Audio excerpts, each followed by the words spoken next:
because this is, as we all know, a global issue. It's a global problem and it needs a global solution.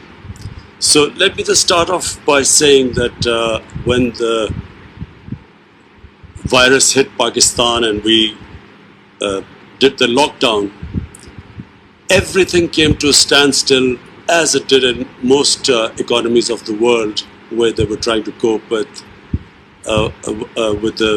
stopping the spread of the coronavirus.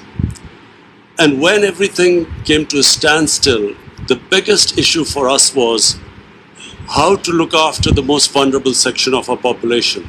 And the people affected in the non-formal sector of our economy. We in our country, out of a population of 220 million people, the vulnerable section of the society was almost 150 million people. Non-formal sector, daily wages, weekly wages, whose family depended upon them earning money so that they could eat. So we then started this big cash handout, one of the biggest programs in Pakistan's history. We doled out $8 billion to stimulate our economy and, of course, to give cash to the most vulnerable section of our society.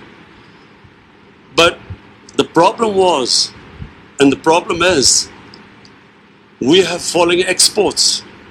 We have falling remittances. We were trying to big, ambitious plans to revive our tourism sector. All this took a nosedive. And I know that this is the problem with most of the countries, but specifically the developing countries face this problem. To put things in perspective, the total amount of stimulus we could afford to give to our economy, and that was the biggest stimulus ever in our history, we managed to give $8 billion. And so when you compare it with countries like the United States, from what I heard, they're giving $3 trillion, Germany $1 trillion, euros, Japan $1 trillion. The developing world, we calculated, has given $7 trillion to stimulate the economy. And when you compare that with the developing world, unfortunately, we do not have the fiscal space to revive our economy, to look after the most vulnerable section of our society. And in case of our country, we still have this huge, ambitious program of fighting climate change by planting 10 billion trees.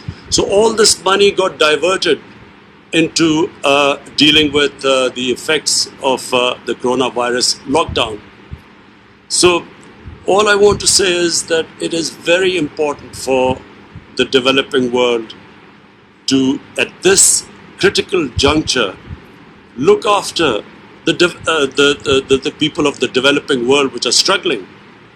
When I spoke to the prime ministers of Ethiopia, of the president of Egypt, prime minister of Nigeria, all of them are facing similar problems to what we are facing. And therefore, I really welcome the G20 for taking this big initiative of giving debt relief. But bear in mind, this really has to be thought through. This stimulus, this help to the developing world, I'm afraid has to be much bigger than so far it is being envisaged.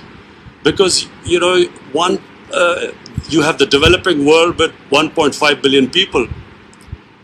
You have, the developed world, but the developing world with a population of 6 billion people, unless the problem is dealt with holistically as a global problem with global solutions, the world is not going to recover from this recession if the bigger part of the world's population is wallowing in poverty.